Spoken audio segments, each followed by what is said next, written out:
ఖరీఫ్ కాలం ప్రారంభమైంది. అక్కడక్కడ అడపాదడపా కురిసిన వర్షాలకు రైతులు దుక్కులు చేసుకున్నారు. ఇప్పటికే వేయబోయే పంటలకు సంబంధించిన విత్తనాలు సేకరించుకుని పెట్టుకున్నారు. విత్తనాలు విత్తే సమయంలో తాము కొనుగోలు చేసిన విత్తనం మంచిదేనా, వేసిన తర్వాత గింజ మొలక సక్రమంగా వస్తుందా, అటువంటి అనుమానాలు రైతుల్లో రావటం సహజం. అందుకు తగ్గట్టుగానే చాలా చోట్ల నకిలీ విత్తనాలతో రైతులు మోసపోవడం చూస్తూనే ఉన్నాం. ఈ నేపథ్యంలో రైతుల విత్తనాల నాణ్యత ఏ విధంగా ఉందో తెలుసుకోవచ్చో తెలియజేస్తున్నారు రాజేంద్ర నగర్ లో విత్తన పరిశోధన కేంద్ర శాస్త్రవేత్తలు.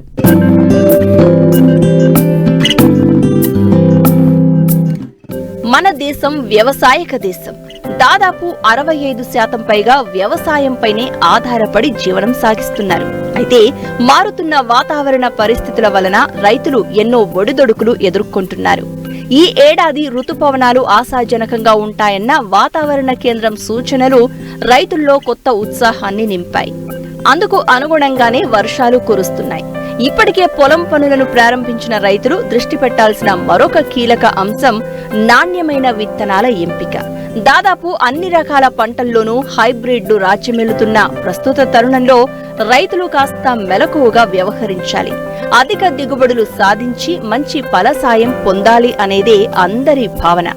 లాభసాటి పంటకు విత్తనం ప్రధానం. మొలక శాతం బాగా ఉన్న విత్తనాన్ని సేకరించుకోవాలి. విత్తనం కొనుగోలు చేశాక మొలక శాతాన్ని పరిశీలించి నాణ్యతా ప్రమాణాలకు అనుగుణంగా ఉంటేనే విత్తుకోవాలి. అయితే మొలక శాతాన్ని ఏ విధంగా తెలుసుకోవాలో తెలియజేస్తున్నారు Rajendranagar seed technology assistant professor doctor Y Bharathi. So విత్తన మొలక శాతాన్ని మేము 3 పద్ధతుల ద్వారా టెస్ట్ చేస్తామన్నమాట. ఫస్ట్ది టాప్ ఆఫ్ ద పేపర్, అంటే పెట్రీ ప్లేట్స్లో ఒక బ్లాటింగ్ పేపర్ పెట్టి దాని పైన మనము టెస్ట్ చేయవలసిన విత్తనాన్ని పెట్టుకుంటాము. ఆ విత్తనంని 25 నుంచి 50 విత్తనాలు, అంటే దాని సైజుని బట్టి.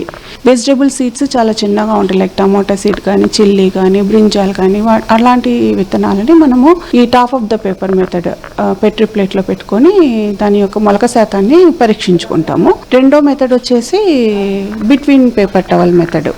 సో ఇది మనము ఒక 2 పేపర్ టవల్స్ని తీసుకుంటాము. ఒక పేపర్ టవల్ కింద ఉంటుంది, దానిపైన మనం విత్తనాన్ని పెడతాము. అంటే మనకి వచ్చినటువంటి సీడ్ లాట్ నుంచి మనము 400 విత్తనాలను సేకరిస్తాము. 400 విత్తనాలు తీసుకొని 100 చొప్పున 4 భాగాలుగా డివైడ్ చేసుకొని 400 అట్లా 4 పెట్టుకుంటాం అన్నమాట పేపర్ టవల్స్ని.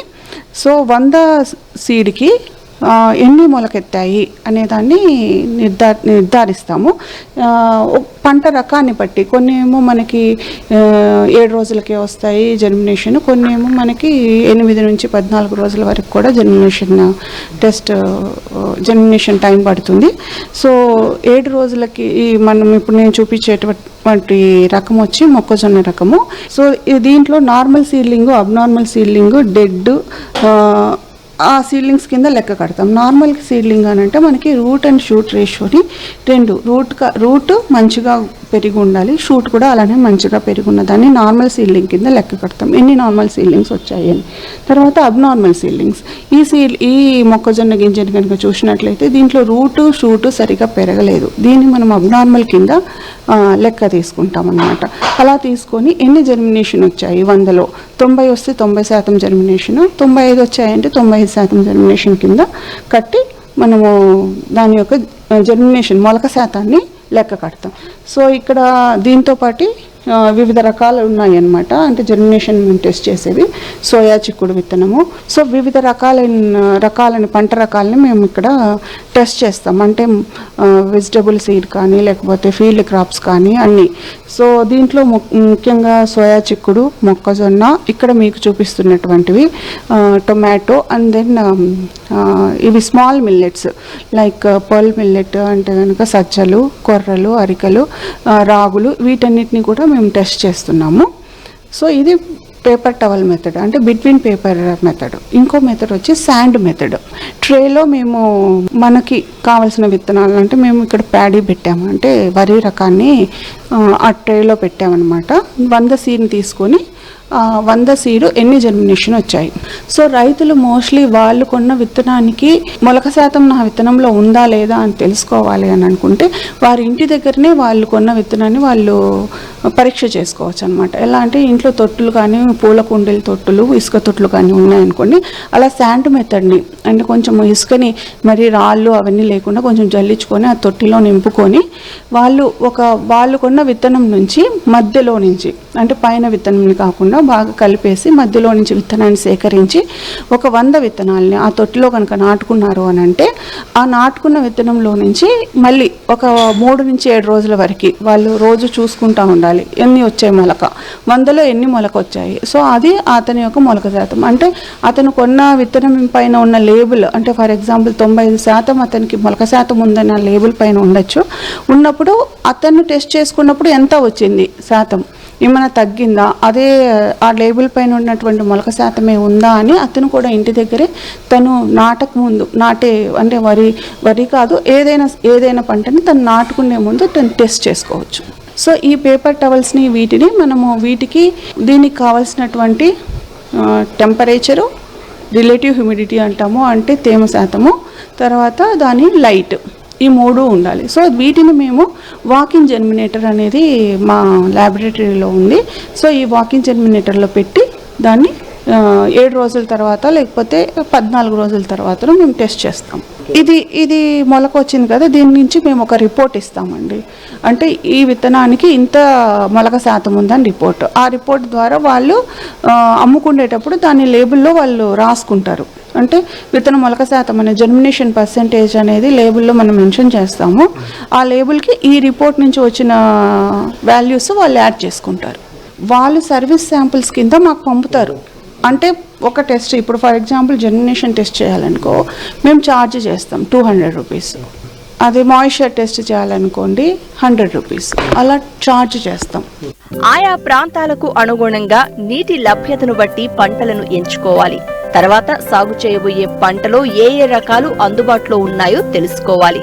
విత్తనాలను ప్రభుత్వ సంస్థలు, గుర్తింపు పొందిన డీలర్ల వద్ద మాత్రమే కొనుగోలు చేయాలి.